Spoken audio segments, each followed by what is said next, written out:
We have published a lot of videotapes and DVDs on the subject of modern opening theory, and I've made several.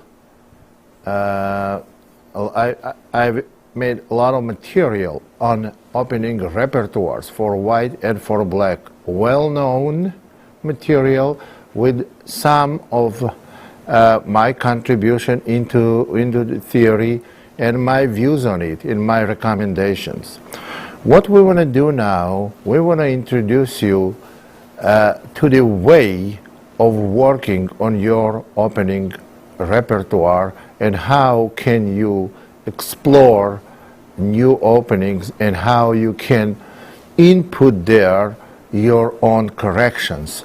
And this is extremely valuable. And it's valuable for several different ways. First, it's valuable because if you invent something new, it's credible, and you have to, there's a long way to invent something. You have to go through everything, what was already done, then whatever your suggestion is, then you double check it, then you run it through the program that will verify the credibility of your invention, and then only you can put it to work. But the importance, you cannot overestimate the importance of this work, because first of all, it's not going to be known to your opponent. And even if he knows that such a thing exists, there is no way he can know it better than you. And finally, if you have some invention, that means you refute, you improve whatever was done before. And that is going to help you a great deal for the opening. And as I said many times before, openings are opening is the window to the middle game and outlines your plan, and is the most important part of the game. Now, let's explore one of the openings that I recommended in my opening repertoire DVDs and tapes, Accelerated Draken. But I'm going to put now completely new look, completely new lines and new analysis of it, which are absolutely magnificent, and I think they refute the modern assumption, well, modern evaluation, latest evaluation on this opening and these variations. Well, let's look at it. Let me show you what I mean by that. Let's start with e4, c5, knight f3, g6, d4, c takes d, knight takes d4, knight c6, knight c3, bishop g7, bishop e3, knight f6, and bishop c4. Okay, here what we're trying to do, we're trying to prevent white from playing bishop b3, f3, queen d2, and castling queen side, which will give us Richter-Rauser variation, which is very well explored, and up to now it's considered as white has an advantage. So what we did play in this variation is queen a5 move. Queen a5 move is the one way to prevent white from castling queenside. For example, white cannot play f3 because of the queen before, and variations I showed before are definitely favorable for white, for black. But queen a5 is one way to play, and it's okay to play for black. But only problem with this move but black does not get a bad position, but if white castles, here is the only problem, and then white goes bishop b3 or even knight b3. If white goes bishop b3 and after d6 f3, it's very, very difficult for black to get active play.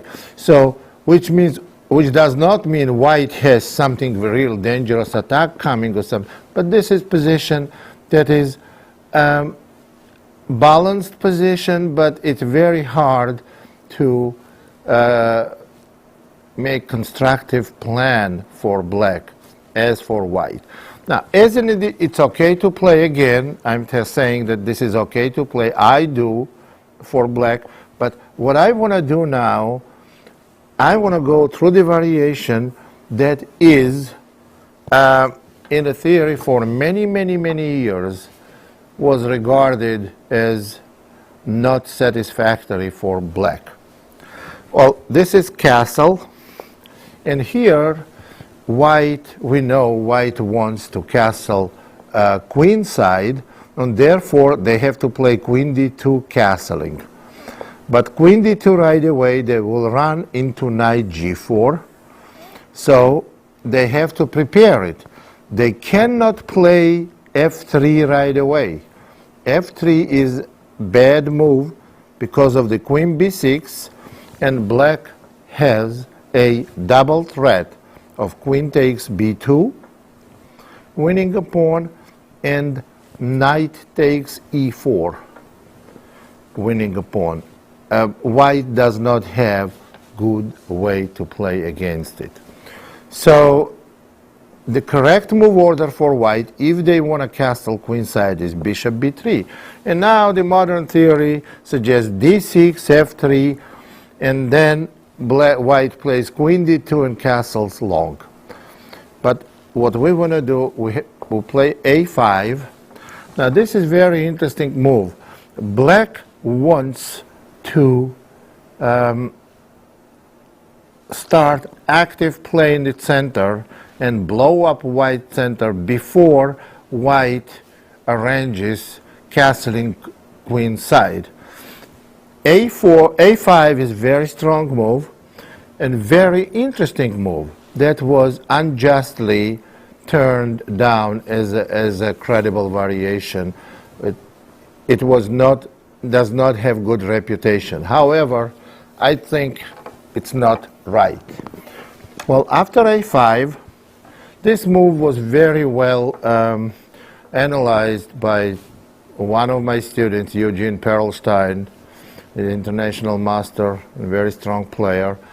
And we did some work in there, and we came to definite conclusion that black is doing fine.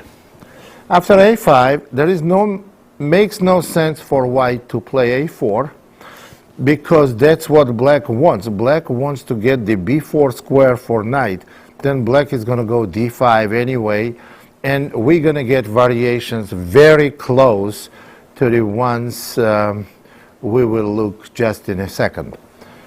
After a5, white plays f3. You see, black has a threat now. The threat is a4, and if bishop takes on a4, knight takes e4. You see the c3 knight is overloaded. It has to take knight on e4, and also it protects the bishop on a4. Also, white has to stop knight g4, so all-purpose move seems like make a lot of sense. f3, and now black goes d5. And here, white has two continuations. And they are bishop takes d5, which is the main continuation, and also e takes d. Now let's take a look what happens after white plays e takes d. On e takes d, knight to b4. Now black simply wants to get their pawn back on d5, and they will be at least fine. They may even have after that some advantage.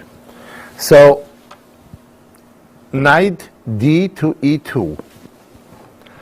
White protects the pawn and prepares now castling short, or maybe even queen d2. They are one move away from full happiness. If they castle, they will have extra pawn for no compensation. And black goes a4. Here, white has two ways to capture the a pawn. Let's look at them. First, bishop takes a4, and knight from f takes to d5. Now, white's bishop on e3 is hanging. White practically has one move and one move only, and this is bishop f2. Now let's see why. If white plays knight takes d5, then after knight takes d5, you can see that both white bishops are hanging and white's losing. If white plays bishop d4, then they are facing serious problem after bishop takes d4, and white is simply lost, because if queen takes d4, you see the knight takes c2, pawn winning the queen, only bishop is stopping it. So we play simply rook takes a4, and we win the game easily. However, if white plays knight takes d4, then the same combination works. Knight to e3, same theme. Queen d2 and queen takes d4, followed by knight takes c2. Either knight can take on c2, and white can resign. So for this reason, we can conclude that move bishop f2 is absolutely forced. But now, after bishop f2, black has a very good position, because knight takes c3, knight takes c3, and queen takes d1. This position, I can say it's much better for black. White has captured with the king, because now, you see, if rook is capturing on d1, then we can simply play knight takes a2. Again, the problem of the c3 knight that protects the bishop and pawn on a2. And if king takes on d1, then we can even play bishop takes c3, bc, and rook takes a4, having very good position, at least equal. But again, we don't have to get our pawn back right away. We can even play rook d8 check first, and on king c1, for example, go bishop h6 check and maybe bishop f5. Now, we have tremendous advantage in development. We are threatening rook d2, we are threatening rook takes a4, followed by bishop takes c2 checkmate. So white is in trouble. So that's not the way to play for white. So that's why this variation is not good. This is in case white plays bishop takes a4. Well, here is the position. Here is we played a4, and if bishop takes a4, just the variation that I just mentioned gives black great position. Now, only other option they will have is like knight takes a4. And after knight takes a4, it's still trouble for black, for white. Knight f takes d5. Now bishop, well, after bishop d4 is not good, and so is bishop f2. Now let's look at them. Let's look at it. On bishop d4, bishop takes d4. Well, bishop is on c8. Bishop takes d4. Queen takes d4. If knight takes d4 loses right away, because knight e3, which we just mentioned a little while ago, queen d2 and queen takes d4, winning winning a piece. And if queen takes d4, then well, queen takes d4 is a better try for white than bishop f5. And after bishop f5, c2 pawn is very hard to defend. Black wants simply to play bishop takes c2. And it's very interesting. After queen d2, this is amazing shot. That's very, very important shot. Bishop takes c2, bishop takes c2, and knight e3. Interesting to mention that white has an extra piece, but they are totally lost. They can almost resign right away. Well, here's the way it's going to work. If bishop moves, bishop is hanging. If white plays queen takes queen, then we play knight takes c2 check. King moves anywhere, rook takes queen, and you see white's rook is hanging, white's knight is hanging, game is over.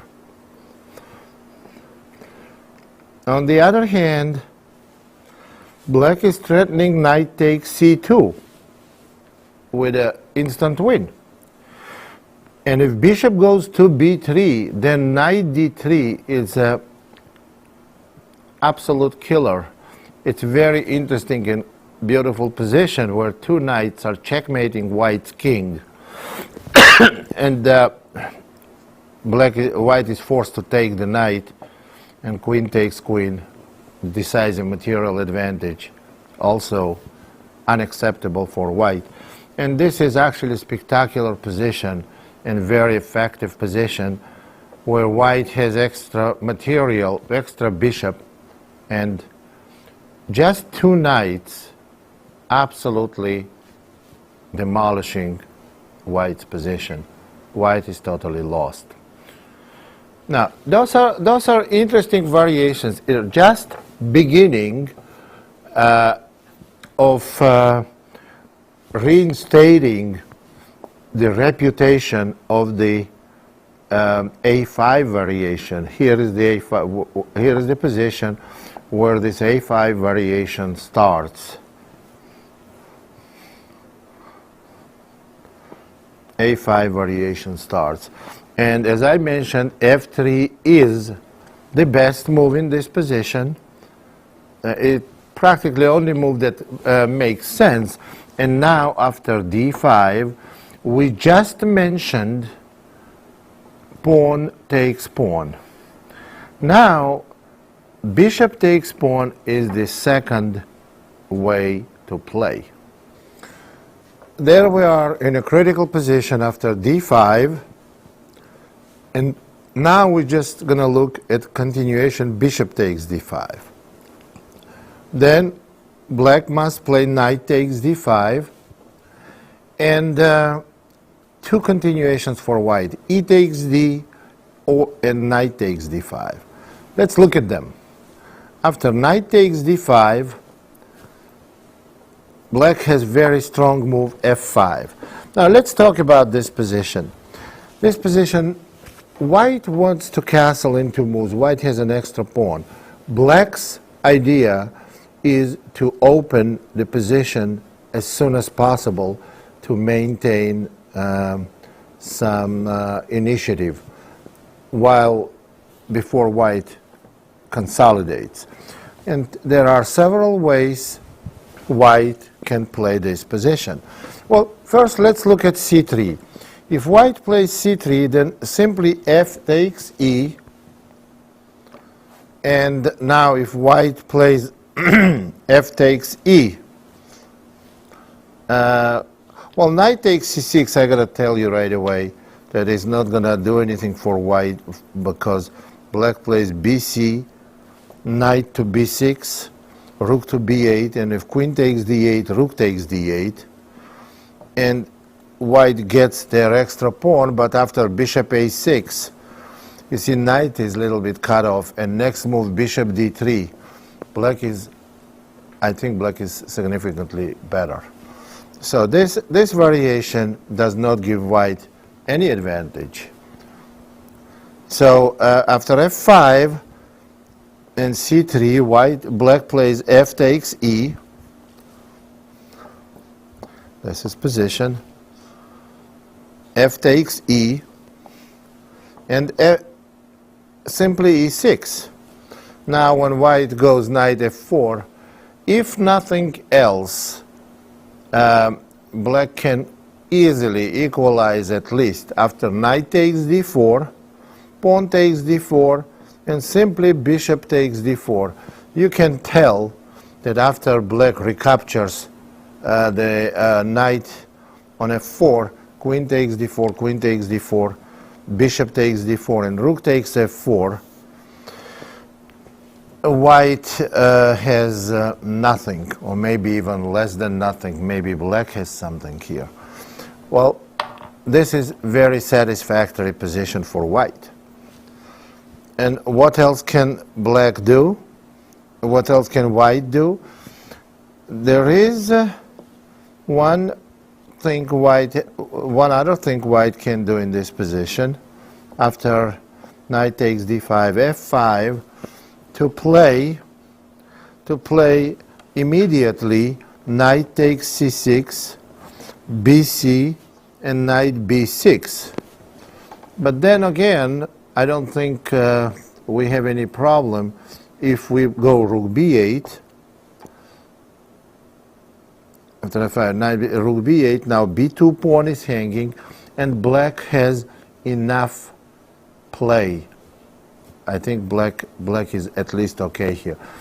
There are some games being played with this variation, and they've been proven as satisfactory variation for black. So here is the highlight on this. So if bishop takes d5, knight takes d5, and knight takes d5, then after playing f5, black is doing fine. They are opening the center, and the white has some difficulties to consolidate their position. Well, that's about it in this variation. So let's go back to the critical position. Knight takes d5 and e takes d. Now black plays knight b4, and they are threatening to play knight takes d5. And after knight b4, now white has to play, this is the position, we just went knight b4, white has to play knight e2, and black is trying to put more pressure on e6, and the way to do it is to go e6.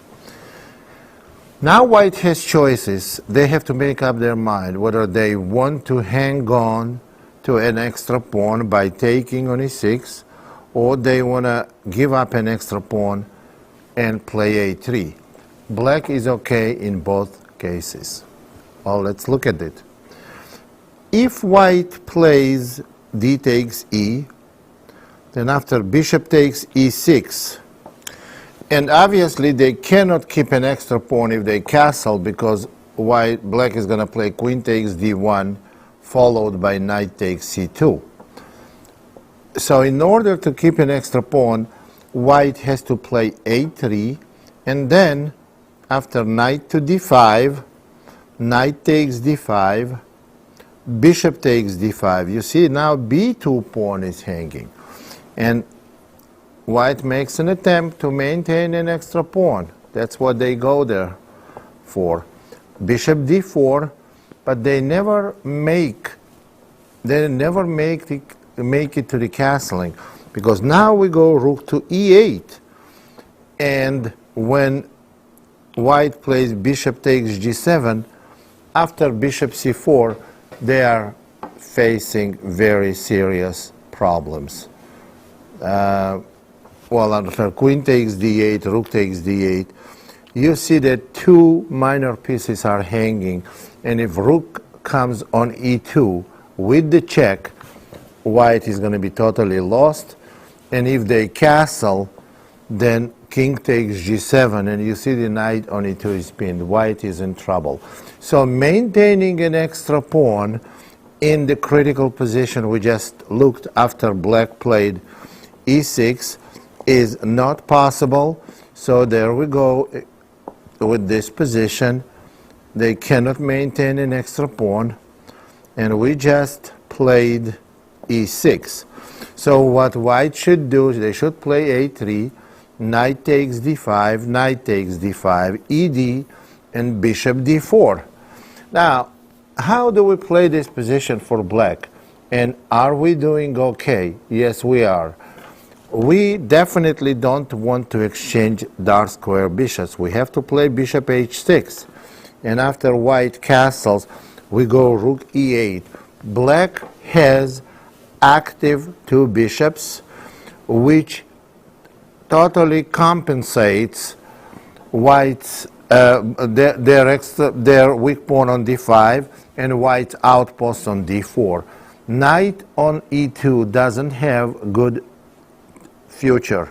So if white plays bishop f2 trying to put the knight on d4, then black can go b6 and bishop a6, or maybe even bishop f5 and queen d7. Position is approximately equal, and I think in this variation that's the best white can do.